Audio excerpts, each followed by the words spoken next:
जय श्री राम भक्तजनों, आप सभी का स्वागत है श्री रामचरितमानस कथा के वार्षिक पाठ के 63वें दिन की कथा में। श्री रामचरितमानस वार्षिक पाठ में हम प्रतिदिन 3 दोहे पढ़ते हैं, जिससे हमारी संपूर्ण रामायण एक वर्ष में पूर्ण हो जाती है। जिन भक्तजनों पे समय की कमी रहती है, वे प्रतिदिन मात्र 10 से 15 मिनट देकर 3 दोहे पढ़कर अपने जीवन में आने वाली कठिनाइयों को आसानी से पार करते हुए, सामाजिक व आर्थिक चुनौतियों से पार पाते हुए, सुख व दुख को समान समझते हुए अपने जीवन को सफल बना सकते हैं। श्री रामचरितमानस श्री तुलसीदास जी द्वारा रचित हिंदी अवधी भाषा में लिखा हुआ ग्रंथ है, जिसे कोई भी व्यक्ति आसानी से पढ़ सकता है। इसको पढ़ने के लिए संस्कृत के ज्ञान का होना आवश्यक नहीं है। इसलिए आप सभी से अनुरोध है कि आज से ही श्री रामचरितमानस कथा का पाठ करें और अपने जीवन को सफल बनाएं। बोलो जय सिया रामचंद्र की जय। तो शुरू करते हैं आज की कथा। साथ ही साथ हम श्री रामचरितमानस का पाठ करने से पूर्व शिव शंकर भोलेनाथ व पार्वती माता को प्रणाम व आह्वान करते हैं कि वे भी हमारे श्री रामचरितमानस में सम्मिलित हों, जिन्होंने सर्वप्रथम श्री राम नाम की रचना की और इस संसार जगत को श्री राम और रामायण प्रदान किए।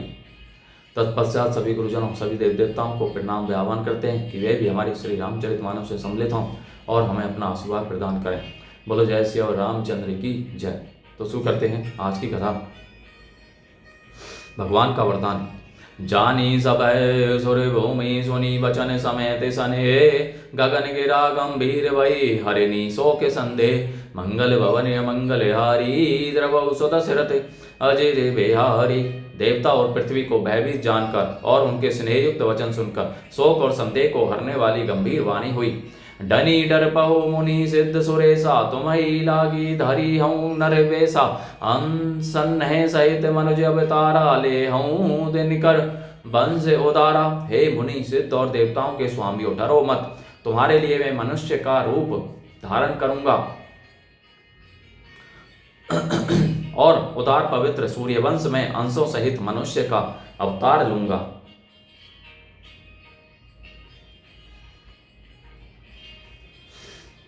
कश्यप अदिति महातप दीना, तिन है कहूँ मैं पूरब वर दीना, ते दशरथ कौशल्या रूपा, कौशल परी पुरी प्रगट नर भूपा।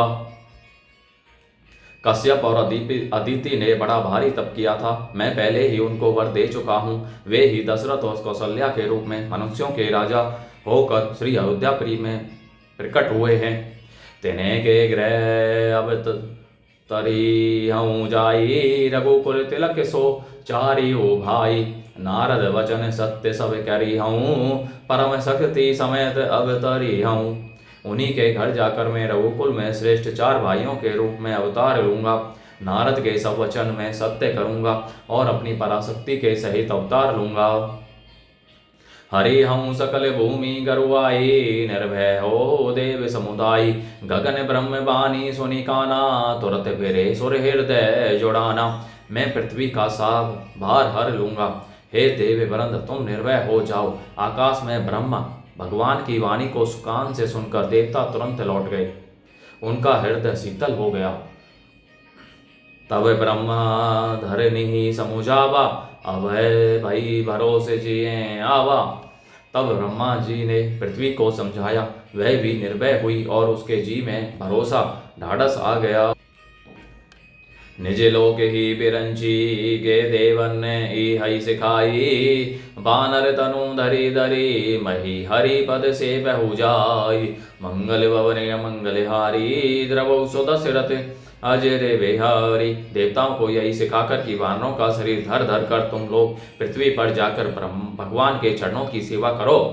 ब्रह्मा जी अपने लोक को चले गए।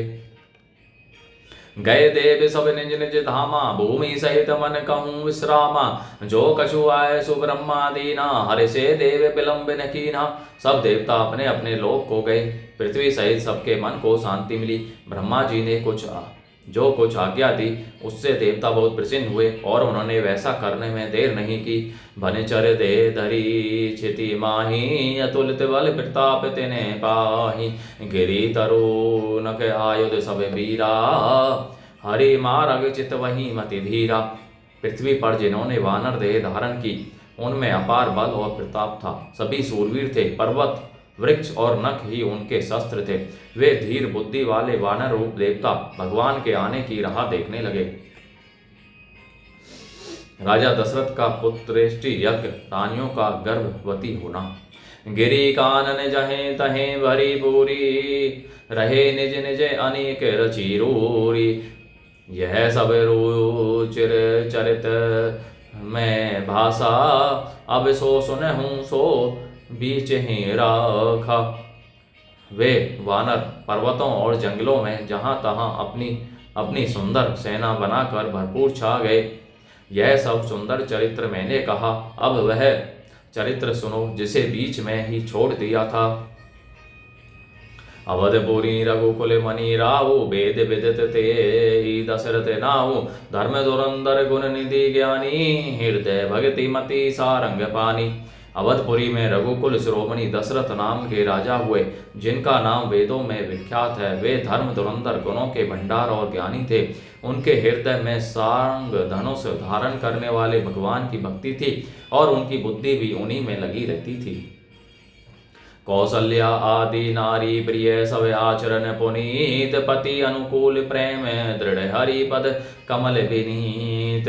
उनकी कौसल्या आदि प्रिय रानियां सभी पवित्र आचरण वाली थीं। वे बड़ी विनीत और पति के अनुकूल चलने वाली थीं और श्री हरि के चरण कमलों में उनका दृढ़ प्रेम था। एक बार भूपति मन माही, भय गिलानी मोरे सुथ नाही। गुरु गृह गयो तुरत महिपाला, चरण लागे करी विनय बसाला। एक बार राजा के मन में बड़ी गिलानी हुई कि मेरे पुत्र नहीं है।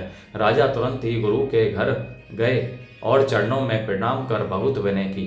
निज दुख सुख सब गुरु ही सुनायो, कही वशिष्ठ बहुविधि समुझायो। धरहु धीर ओई अहि सुतचारी, त्रिभुवन विदित भगत भयहारी। राजा ने अपना सारा दुख सुख गुरु को सुनाया। गुरु वशिष्ठ जी ने उन्हें बहुत प्रकार से समझाया और कहा, धीरज धरो, तुम्हारे 4 पुत्र होंगे जो तीनों लोकों में प्रसिद्ध और भक्तों के भय को हरने वाले होंगे। श्रृंगी ऋषि ही वशिष्ठ बुलावा, पुत्र काम शुभ यज्ञ करावा। भगति सहित मुनि आहुति देन है, प्रकटे अग्नि चरु कर लीने। वशिष्ठ जी ने श्रृंगी ऋषि को बुलवाया और उनसे शुभ पुत्र कामेष्टि यज्ञ कराया। मुनि के भक्ति सहित आहुतियां देने पर अग्निदेव हाथ में चरु अविश्य अन्न खीर लिए प्रकट हुए। जो वशिष्ठ कछु हृदय विचारा, सकल काजू भासिद्ध तुम्हारा। यह हबी बांटी देहु नृप जाई, जथा जोग जे ही भाग बनाई। और दशरथ से बोले, वशिष्ठ ने हृदय में जो कुछ विचारा था, तुम्हारा वह सब काम सिद्ध हो गया। हे राजन, अब तुम जाकर इस हविष्या अन्न पायस को जिसको जैसा उचित हो वैसा भाग बनाकर बांट दो। तब अदृश्य भय भावक सकल सबे समुझाई, परमानंद मगन नृप हरसन हृदय समाई। मंगल भवन मंगल हारी, द्रवौ सुदशरथ अजर बिहारी। तदनंतर अग्निदेव सारी सभा को समझाकर अंतर्धान हो गए। राजा परमानंद में मग्न हो गए। उनके हृदय में हर्ष समाता नहीं था। बोलो जय श्री रामचंद्र की जय। इस प्रकार भक्तजनों, आज की कथा का विराम यहीं पर होता है। बोलो जय श्री रामचंद्र की जय। जय शिव शंकर भोलेनाथ, जय पार्वती माता की जय। सभी देव देवताओं, सभी गुरुजनों की जय। आप सभी से अनुरोध है कि श्री रामचरितमानस कथा को सभी अपने बंधु बांधवों, मित्रजनों, सगे संबंधियों, बड़े बूढ़ों को श्री रामचरितमानस का पाठ करने के लिए कहें, जिससे वे भी अपने जीवन को धन्य कर सकें और आप परम पुण्य का भागी बने। बोलो जय श्री रामचंद्र की जय।